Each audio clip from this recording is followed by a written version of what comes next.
Let's get into it. Here are some of the things that you really should be watching out for when it comes to a case study in the NGN or NextGen NCLEX. Remember, NextGen NCLEX isn't just testing your knowledge, it's going to be testing your ability to spot and identify what really matters and what's going on with the patient.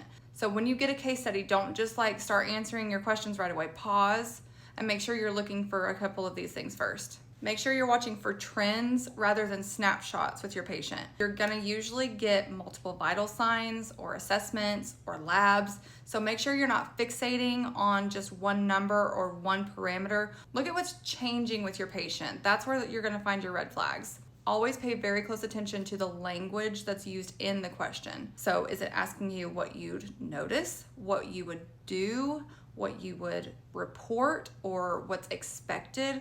These are not the same thing, and based on what it's actually asking can very much change your answer. Looking for subtle changes in behavior or neurostatus. So terminology that would indicate this would be like confusion or forgetfulness, restlessness. Any of those little changes are going to be a big deal. NCLEX is going to make sure that you can spot those changes or deterioration in your patient and actually do something about it. Look for medications or labs that don't match the rest of the case study. If something sticks out, like a nephrotoxic med or something basically that is harmful to your kidneys with maybe a rising creatinine level, that should be a red flag to you.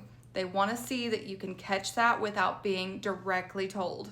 Look for things that might be missing. So sometimes the problem isn't going to be in just what they give you in the scenario, but maybe what's not there. If there's like an infection with no antibiotics, pain with no assessment, that's your clue.